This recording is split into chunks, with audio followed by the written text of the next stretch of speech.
Sir, আমি এই সিন্দুকটি খুলতে পারি। আমাকে শুধু একটা সুযোগ দিন। মুহূর্তের মধ্যে পুরো মিউজিয়াম যেন থমকে গেল। আমেরিকা থেকে আসা বড় টেকনিশিয়ানও হাহা করে হেসে উঠলেন। তিনি তাচ্ছিল্য করে বললেন, এই তিজোরি আমার মতো মহান টেকনিশিয়ান খুলতে পারল না, আর তুই খুলবি? যা এখান থেকে। যদি তুই এটা খুলে দিস তবে তোকে আমি 1 কোটি টাকা দেব। পুরো মিউজিয়াম হাসিতে ফেটে পড়ল। চারদিকে ক্যামেরা ঝলসে উঠল, আর মাঝখানে দাঁড়িয়েছিল ছিঁড়ে যাওয়া নোংরা পোশাক পরা এক রোগা দরিদ্র কিশোর। এই সিন্দুকটি কোনো সাধারণ সিন্দুক ছিল না। 5 বছর আগে এক পুরনো ধ্বংসাবশেষ থেকে এটি উদ্ধার করা হয়েছিল। বলা হতো যে এর ভেতরে কোনো প্রাচীন রাজার গুপ্ত ধন আছে। কিন্তু সমস্যা ছিল একটাই, সিন্দুকটি কিছুতেই খোলা যাচ্ছিল না। আধুনিক সব মেশিন হার মেনেছিল। লেজার, ড্রিল, এক্স-রে সব বেকার। শেষমেশ আমেরিকা থেকে এক স্পেশাল টেকনিশিয়ানকে ডাকা হয়েছিল, কিন্তু তিনিও এটি খুলতে ব্যর্থ হলেন। কিন্তু সেই গরিব ছেলেটি যে কাণ্ডটি ঘটালো তা দেখে আমেরিকার বাঘা বাঘা অভিজ্ঞরাও অবাক হয়ে গেলেন। কি ঘটেছিল জানতে শেষ পর্যন্ত দেখতে থাকুন বন্ধুরা। সেদিন মিউজিয়াম ছিল কানায় কানায় পূর্ণ। ইতিহাসবিদ, অফিসার, মিডিয়া সবাই উপস্থিত। আর এক কোণে দাঁড়িয়েছিল আরব, এক সামান্য ঝাড়ুদার কর্মচারীর ছেলে। তার বাবা মিউজিয়ামের রাতের শিফটে ঝাড়ু দেওয়ার কাজ করতেন। আরব প্রায়ই তার বাবার সাথে চলে আসত। সে চুপচাপ এক কোণে বসে পুরনো জিনিসগুলো দেখত। আজও সেটাই হচ্ছিল। যখন টেকনিশিয়ান হার মেনে নিয়ে বললেন, এই সিন্দুক হয়তো আর কখনোই খুলবে না, ঠিক তখনই সেই আওয়াজ এলো, স্যার, আমি খুলতে পারি। সবাই ঘুরে তাকালো এবং হেসে উঠল। এক ঝাড়ুদারের ছেলে। গার্ডরা তাকে সরাতে এলো, কিন্তু ছেলেটার চোখে কোনো ভয় ছিল না, ছিল কেবল আত্মবিশ্বাস। যে হলে কয়েক সেকেন্ড আগেও ক্যামেরার ফ্ল্যাশ জ্বলছিল, মানুষ হাসাহাসি করছিল, বিদেশি এক্সপার্ট ইংরেজিতে কিছু বোঝাচ্ছিলেন, হঠাৎ সেখানে পিন পতন নিস্তব্ধতা নেমে এলো। সবার নজর ঘুরে গেল একদিকে। সেখানে দাঁড়িয়েছিল ফাটা পোশাক আর ক্ষয়ে যাওয়া চটি পরা এক দুবলা পাতলা গরিব বাচ্চা। বয়স মেরে কেটে 13-14 হবে। রোদে পোড়া চেহারা, উস্কো খুস্কো চুল, কিন্তু তার চোখ দুটো ছিল একদম স্থির। আমেরিকা থেকে আসা সেই বড় টেকনিশিয়ান, যিনি এইমাত্র খুব কনফিডেন্সের সাথে ঘোষণা করেছিলেন যে এই সিন্দুক আর কখনোই খুলবে না, তিনি প্রথমে চমকে গেলেন। তারপর তার মুখে বিদ্রূপের হাসি ফুটে উঠল। গলায় ঝোলানো নিজের দামি আইডি কার্ডটা আঙুলে ঘোরাতে ঘোরাতে তিনি বললেন, এটা আমার মতো মহান টেকনিশিয়ান খুলতে পারল না, আর তুই এটা কি খুলবি রে? ভিড়ের মধ্যে হালকা হাসির গুঞ্জন ছড়িয়ে পড়ল। কিছু সাংবাদিক তাদের ক্যামেরা ছেলেটার দিকে ঘুরিয়ে দিলেন, যেন নতুন কোনো তামাশা শুরু হতে যাচ্ছে। কিছু অফিসার বিরক্ত হয়ে বিড়বিড় করে উঠলেন, সিকিউরিটি কোথায়? এই বাচ্চাকে এখানে কে ঢুকতে দিল? গার্ডরা তাকে সরানোর জন্য এগিয়ে গেল, কিন্তু বাচ্চাটি নিজের জায়গা থেকে নড়ল না। তার গলার স্বর কাঁপছিল না। সে আবার বলল, স্যার, যদি আপনারা আমাকে একটা সুযোগ দেন, আমি এই তালা খুলতে পারি। যদি না খুলতে পারি তবে আমাকে বের করে দেবেন, কিন্তু একবার অন্তত চেষ্টা তো করতে দিন। একজন অফিসার রেগে গিয়ে বললেন, এটা কোনো খেলা নয়, এটা জাতীয় সম্পদ। 5 বছর ধরে সারা বিশ্বের এক্সপার্টরা এর পেছনে লেগে আছে। এই বাচ্চা আর কি করবে? কিন্তু আমেরিকান টেকনিশিয়ান হয়তো এই পুরো দৃশ্যে মজা পাচ্ছিলেন। তিনি হেসে এগিয়ে এলেন, ছেলেটির কাঁধে হালকা চাপড় দিয়ে বললেন, চল ঠিক আছে হিরো, একটা কাজ করি। যদি তুই এটা খুলে দিস তবে আমি তোকে 1 কোটি টাকা দেব। 1 কোটি, ক্যাশ নয়, চেকে দেব, ঠিক আছে? তিনি হেসে হেসে পেছনে ঘুরে জনতার দিকে তাকালেন, যেন কোনো সার্কাসের খেলা শুরু করতে যাচ্ছেন। হাসির স্বর আরও জোরে গর্জে উঠল। আরও কিছু মোবাইল ক্যামেরা উঠে গেল। কেউ ফিসফিস করে বলল, যদি খুলে দেয় পরে বলে দেবে মজা ছিল। কেউ বলল, চলো দেখি বাচ্চাটা কি নাটক করে। হলের ঠিক মাঝখানে মোটা লোহার রেলিংয়ের পেছনে এক বিশাল কালো ধাতব সিন্দুক রাখা ছিল। চারদিকে লাল ভেলভেটের দড়ি, সিকিউরিটি গার্ড, সিসিটিভি ক্যামেরা। সেই সিন্দুকের গায়ে পুরনো রাজবংশের এক নিশানা খোদাই করা ছিল, একটা সিংহ, একটা তলোয়ার আর অদ্ভুত কিছু প্রতীক বা সিম্বল। এই সিন্দুকটি সত্যি সাধারণ ছিল না। 5 বছর আগে শহর থেকে দূরে এক পুরনো ধ্বংসাপ্রায় প্রাসাদের খনন কার্যের সময় শ্রমিকরা মাটির নিচ থেকে এই ভারী লোহার বাক্সটি পেয়েছিল। এর চারদিকে পাথরের দেওয়াল এমনভাবে গাঁথা ছিল যেন কেউ ইচ্ছে করে এটাকে লুকিয়ে রেখেছিল। যখন ক্রেন দিয়ে সেটাকে তুলে বাইরে আনা হলো, তার ওজন দেখে সবাই দঙ্গ হয়ে গিয়েছিল। পুরনো নথিপত্র থেকে জানা গিয়েছিল যে এটি কোনো প্রাচীন রাজার গুপ্ত সিন্দুক হতে পারে, যার ভেতরে হয়তো গুপ্ত ধন আছে অথবা কোনো গোপন রহস্য। সেটিকে শহরের এই মিউজিয়ামে আনা হয়েছিল। সরকার ঘোষণা করেছিল যে সিন্দুকটি বৈজ্ঞানিক পদ্ধতিতে খোলা হবে, ভাঙচুর করে নয়। ভেতরে যাই থাকুক তা ইতিহাসের সম্পদ। কিন্তু মুশকিল হল সিন্দুকটি কিছুতেই খোলা যাচ্ছিল না। এতে কোনো সাধারণ চাবির ছিদ্র ছিল না, কোনো কোড দেওয়া ডায়াল ছিল না কোনো ইলেকট্রনিক প্যানেল। বাইরে থেকে দেখা যেত কেবল মোটা কালো ধাতু আর কিছু অদ্ভুত খোদাই করা সিম্বল বা চিহ্ন। এত বছর ধরে দেশের অনেক শীর্ষ লকার এক্সপার্টদের ডাকা হয়েছে। কেউ লেজার দিয়ে স্ক্যান করেছে, কেউ বা আল্ট্রাসনিক মেশিন লাগিয়েছে, কেউ বা এক্স-রে দিয়ে ভেতরে উকি দেওয়ার চেষ্টা করেছে। কিন্তু সিন্দুকটি তার কোনো রহস্যই উন্মোচন করেনি। ড্রিল মেশিনগুলো এর ধাতুর ওপর চলতে চলতে গরম হয়ে যেত, কিন্তু ভেতরে ঠুকত না। মনে হচ্ছিল সিন্দুকটি বানানোর সময় এমনভাবেই ডিজাইন করা হয়েছিল যেন আধুনিক কোনো পদ্ধতিই একে ভাঙতে না পারে। শেষমেশ আমেরিকা থেকে এক স্পেশাল সিকিউরিটি টেকনোলজি কোম্পানি থেকে স্পেশাল টেকনিশিয়ানকে ডাকা হয়েছিল। মিউজিয়ামের দেওয়ালে লাগানো পোস্টারেও তার পরিচয় লেখা ছিল, বিশ্বের সবচেয়ে জটিল সিন্দুক খোলার বিশেষজ্ঞ। আজও তিনি ফ্লাইটে করে এসে মিডিয়ার সামনে এই সিন্দুক খোলার চেষ্টা করছিলেন। তিনিও মেশিন লাগালেন, সেন্সর লাগালেন, ভাইব্রেশন অ্যানালিসিস করলেন, কিন্তু ঘণ্টার পর ঘণ্টা পরিশ্রমের পর তিনিও হার মেনে নিলেন। তিনি মাইক হাতে নিয়ে বললেন, এই সিন্দুক হয়তো আর কখনোই খুলবে না। আসল চাবি বা গোপন জ্ঞান ছাড়া এটি খোলা প্রায় অসম্ভব। এই অসম্ভব মুহূর্তের মাঝেই কোণে দাঁড়িয়ে থাকা ছেলেটি এগিয়ে এলো। তার নাম আরব। সে মিউজিয়ামের কোনো কর্মচারী ছিল না, কোনো দর্শনার্থীর সাথেও আসেনি। সে ছিল ঝাড়ুদার মোহনের ছেলে, যে এই মিউজিয়ামে রাতের বেলায় পরিষ্কার পরিচ্ছন্নতার কাজ করতেন। যখন সবাই চলে যেত তখন মোহন ঝাড়ু, মপ আর ডাস্টবিন নিয়ে প্রতিটা হলে ঘুরে বেড়াতেন। অনেক সময় রাতে ফিরতে দেরি হলে আরবও তার সাথে আসত, কারণ বাড়িতে একা থাকতে তার ভালো লাগত না।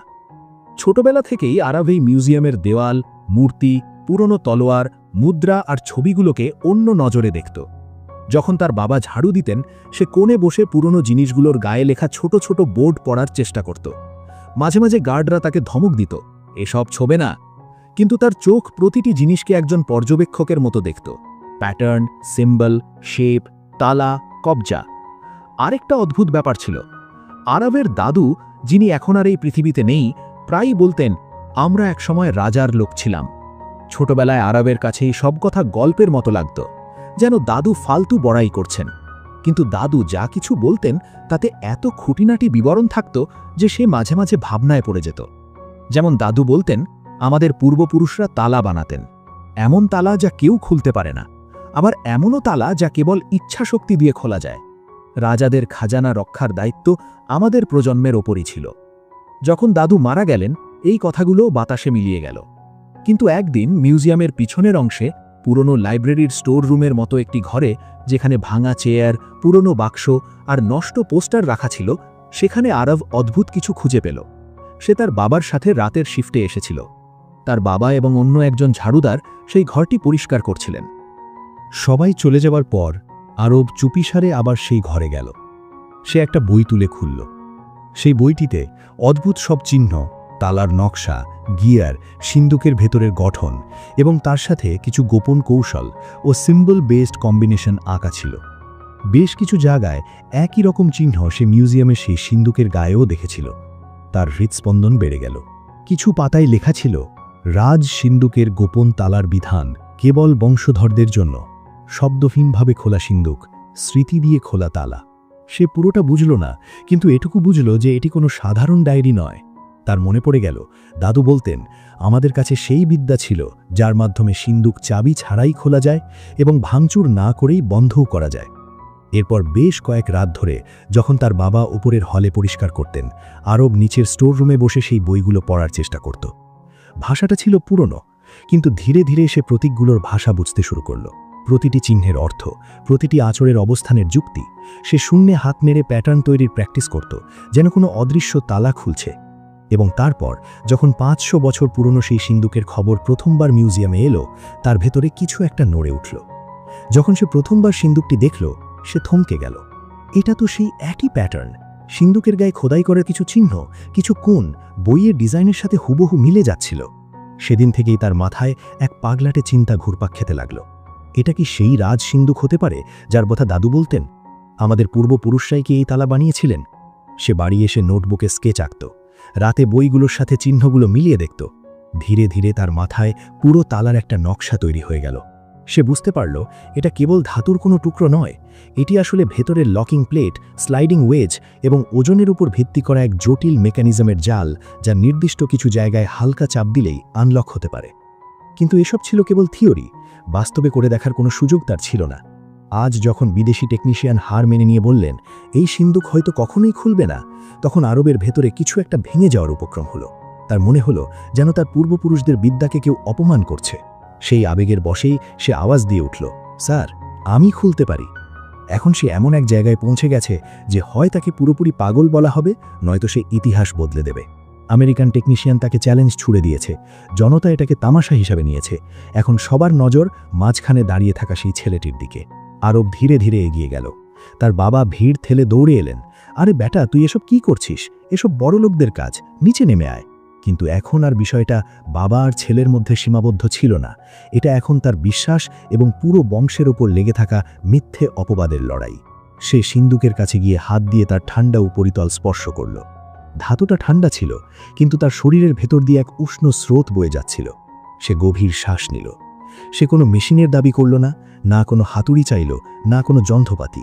সবার মনে হলো এই বাচ্চা এখন সিনেমার মতো কিছু একটা করবে, 2 হাত ছড়িয়ে চোখ বন্ধ করবে, মন্ত্রতন্ত্র পড়বে। কিন্তু সে সেসব কিছুই করল না। সে শুধু তার হাতের আঙুলগুলো সিন্দুকের গায়ে রাখল, উপরে আঁকা চিহ্নগুলোকে আলতো করে ছুল, যেন সেগুলোকে চিনতে পারছে। সে সিন্দুকের এক পাশের কিনারে এমন এক জায়গায় হাত রাখল যেখানে সামান্য উঁচু অংশ ছিল, যা সাধারণ মানুষের চোখে পড়বে না, কিন্তু কোনো অভিজ্ঞ চোখ দিয়ে দেখলে সেটাকে অপ্রয়োজনীয় মনে হবে না। সে প্রথমে আঙুল দিয়ে কিছু বিশেষ জায়গায় হালকা টোকা দিল, ঠক ঠক, যেন কোনো অদৃশ্য প্যাটার্ন অনুযায়ী ধাতুর ভেতর থেকে হালকা প্রতিধ্বনি ভেসে এলো। তারপর সে 2 হাত দিয়ে 2টি আলাদা জায়গায় একসাথে চাপ দিল, আবার ছেড়ে দিল। তারপর তৃতীয় জায়গায় হাত রাখল। তার পুরো মনোযোগ ছিল সেই বইগুলোর স্মৃতিতে। প্রথমে ওপরের প্লেট, তারপর নিচের ওয়েজ, তারপর ডান দিকের স্লাইড। মিডিয়ার লোকেদের কাছে এসব খুব ধীর এবং একঘেয়ে মনে হচ্ছিল। কেউ কেউ ক্যামেরা নামিয়ে নিল, কিছু হবে না, শুধু টাইম পাস, কেউ ফিসফিস করে বলছিল, দেখো একটু পরেই গার্ডরা ওকে সরিয়ে দেবে। হলের মধ্যে কেবল কিছু মানুষের শ্বাস সত্যি সত্যি আটকে ছিল। তার বাবা, কিছু পুরনো কর্মচারী যারা তাকে রাতে লাইব্রেরিতে বসে থাকতে দেখেছিলেন, আর সম্ভবত সেই ইঞ্জিনিয়ার যিনি অবাক হয়ে দেখছিলেন যে ছেলেটি এলোমেলোভাবে নয়, বরং খুব বিশেষ এক প্যাটার্ন মেনে স্পর্শ করছে। আরব শেষবারের মতো সিন্দুকের এক কিনারে হাতের তালু রাখল এবং খুব হালকা কিন্তু স্থির চাপের সাথে কয়েক সেন্টিমিটার স্লাইড করার মতো ভঙ্গি করল, যেন কোনো অদৃশ্য তালা নিজের জায়গা থেকে সরিয়ে দিচ্ছে। ক্লিক! এক অত্যন্ত নিচু আওয়াজ হলো, এতই আস্তে যে কিছু মানুষ শুনতেই পেল না, কিন্তু যারা সিন্দুকের খুব কাছে দাঁড়িয়েছিল তাদের কান সেই শব্দ ধরে ফেলল। তারপর ভেতর থেকে ভারী কিছু সরে যাওয়ার শব্দ এলো, গুড় গুড় গুড়, যেন কোনো ভারী মেটালিক প্লেট নিচের দিকে পড়ে যাচ্ছে। পরের মুহূর্তেই সিন্দুকের ভারী দরজাটা নিজে থেকেই একটু সামনের দিকে ঝুঁকে পড়ল। কেউ একজন আলতো করে ধাক্কা দিল এবং সিন্দুকের দরজা খুলে গেল। পুরো মিউজিয়াম স্তব্ধ হয়ে গেল। কেবল কয়েক সেকেন্ড পর্যন্ত কারোর মাথাতেই ঢুকল না যে কি ঘটেছে। তারপর হঠাৎ ক্যামেরার ফ্ল্যাশগুলো তীব্র হয়ে উঠল। ভিড়ের মধ্যে ঢেউয়ের মতো শোরগোল উঠল, খুলে গেছে, সিন্দুক খুলে গেছে। কেউ চিৎকার করে বলল, ইম্পসিবল। কেউ অবিশ্বাসে নিজের মাথায় হাত দিয়ে বসে পড়ল। আমেরিকান টেকনিশিয়ানের মুখের রং উড়ে গেছিল। তিনি দৌড়ে সিন্দুকের কাছে এলেন, দরজার জোড়া, কবজা, লক মেকানিজম দেখতে লাগলেন। তিনি ভেতরে উকি দিলেন, আবার বাইরে তাকালেন, তারপর ছেলেটির দিকে। ভেতরে সোনা ছিল না, কোনো চকচকে হীরা, কোনো সোনার মুদ্রার স্তূপ বা গয়নাগাঠি কিচ্ছু ছিল না। ভেতরে ছিল চামড়ার পুরনো থলে, তামের সিলিন্ডার, গুটিয়ে রাখা পার্চমেন্ট বা প্রাচীন কাগজ, সিলমোহরযুক্ত নথি, রাজবংশের শিলমোহর, কিছু দুর্লভ মুদ্রা এবং কিছু ধাতব প্লেট যার উপর লিপি খোদাই করা ছিল। ইতিহাসবিদদের কাছে এটি সোনার চেয়েও দামি ছিল। একজন প্রবীণ ইতিহাসবিদ কাঁপে কাঁপে হাতে একটি নথি তুলে নিলেন, তার লেখা দেখলেন, সিল দেখলেন এবং আবেগপ্রবণ হয়ে বসে পড়লেন। এগুলো তো সেই রাজবংশের আসল জমির সন্ধিপত্র মনে হচ্ছে। এটা তো সেই সময়ের আসল সিলমোহর, যার কেবল কিংবদন্তিই টিকেছিল। এটা তো ইতিহাসের পুরো বই বদলে দিতে পারে। কেউ বলল, আমরা সোনা খুঁজেছিলাম, কিন্তু আমরা ইতিহাস পেয়েছি। আমেরিকান টেকনিশিয়ান, যিনি সারা বিশ্বে তার যন্ত্রপাতি আর কোড দিয়ে তালা খুলে বেরিয়েছেন, তিনি ধীর গলায় বললেন, এটা অসম্ভব। বাইরে থেকে কোনো চাবির ছিদ্র দেখা যাচ্ছিল না, কোনো কোড ছিল না, কোনো কম্বিনেশন ইনপুট ছিল না। তুমি এটা কি করে করলে? আরব শুধু বলল, স্যার, এই তালা মেশিন দিয়ে নয়, স্মৃতি দিয়ে খোলে। এটি যখন তৈরি করা হয়েছিল তখন এর পদ্ধতিগুলো একটি বিশেষ বইতে লেখা ছিল। আমার দাদু বলতেন আমাদের পূর্বপুরুষরা তালা বানাতেন। আমার মনে হলো হয়তো ওনারাই এটা বানিয়েছিলেন। আমি শুধু সেই প্যাটার্নই প্রয়োগ করেছি যা ওই পুরনো বইতে ছিল। তার শব্দগুলো ছিল সহজ, কিন্তু তার পেছনে দাঁড়িয়েছিল প্রজন্মের পর প্রজন্মের জ্ঞান। সে শুধু নিজের নয়, তার দাদু, পরদাদু এবং তাদের সেই জগতের কথা বলছিল যাকে রাজার লোক বলে মানুষ ভুলে গেছিল। সরকার ঝড়ের গতিতে প্রেস কনফারেন্স ডাকল। বাচ্চাটিকে মঞ্চে ডাকা হলো। তার ফাটা পোশাক দেখে কেউ কেউ বলল, আগে ওকে ভালো কাপড় দাও। কিন্তু আরব সেই পোশাকেই চোখে হালকা ভয় আর গর্ব নিয়ে স্টেজে দাঁড়িয়ে রইল। একজন অফিসার ঘোষণা করলেন, আজ এই বাচ্চাটি শুধু একটি সিন্দুক খোলেনি, সে আমাদের ইতিহাসের এক বন্ধ ঘর খুলে দিয়েছে। সরকার তার পড়াশোনার পুরো দায়িত্ব নেবে। তাকে স্কলারশিপ দেওয়া হবে। সে ইঞ্জিনিয়ারিং পড়তে চাক, ইতিহাস বা বিজ্ঞান, যা খুশি। আর সেই 1 কোটি টাকা? হলের কোণে দাঁড়িয়ে থাকা আমেরিকান টেকনিশিয়ান, যিনি এতক্ষণ কিছুটা ঘোরের মধ্যে ছিলেন, ধীরে ধীরে এগিয়ে এলেন। তার হাতে একটি চেক বই ছিল। তিনি মাইকের প্রয়োজন বোধ করেননি। তিনি সবার সামনে চেকে টাকার অঙ্কটা লিখলেন, 1-এর পিঠে 7টা শূন্য, এবং একটিও শব্দ না বলে চেকটি আরবের দিকে বাড়িয়ে দিলেন। আমি চ্যালেঞ্জ দিয়েছিলাম। তিনি নিচু গলায় বললেন, আমাকে আমার কথা রাখতে হবে। কখনো কখনো কোনো সংস্কৃতির জ্ঞান যে কোনো আধুনিক প্রযুক্তির চেয়ে বড় হয়। আরবের বাবার হাত কাঁপছিল। তিনি বুঝতে পারছিলেন না যে কার ওজন বেশি, ওই চেকটার, এই মুহূর্তের, নাকি ছেলের কাঁধে হঠাৎ এসে পড়া একরাশি প্রত্যাশার। কিন্তু আসল ব্যাপার টাকা ছিল না। আসল ব্যাপার এটাই ছিল যে যেই ছেলেটাকে কাল পর্যন্ত ঝাড়ুদারের ছেলে বলে অবহেলা করা হতো, আজ সেই ছেলে জাতীয় মঞ্চে দাঁড়িয়ে আছে এবং সারা বিশ্বের ক্যামেরা তার মুখোমুখি করছে। সব তালা গায়ের জোরে খোলে না। কিছু তালা ইতিহাস দিয়ে খোলে, কিছু তালা মেশিন দিয়ে নয়, স্মৃতি দিয়ে খোলে, কিছু তালা চাবি নয়, সঠিক গল্প খোঁজে। আরব গরিব ছিল। তার কোনো নামী স্কুল ছিল না, পকেটে দামি ফোন ছিল না, নামের পাশে কোনো ডিগ্রি ছিল না, কিন্তু তার জ্ঞান সমৃদ্ধ ছিল, প্রজন্মের উত্তরাধিকার, কৌতূহল এবং সেই সাহস যা তাকে ভিড়ের মাঝ থেকে সামনে আনার জন্য যথেষ্ট ছিল। যদি আপনার মনে হয় যে প্রতিভা জায়গা দেখে না, ডিগ্রি জিজ্ঞেস করে না, শুধু সুযোগ চায়, তাহলে শুধু এটুকুই মনে রাখবেন, সুযোগ প্রতিটি বাচ্চারই পাওয়া উচিত।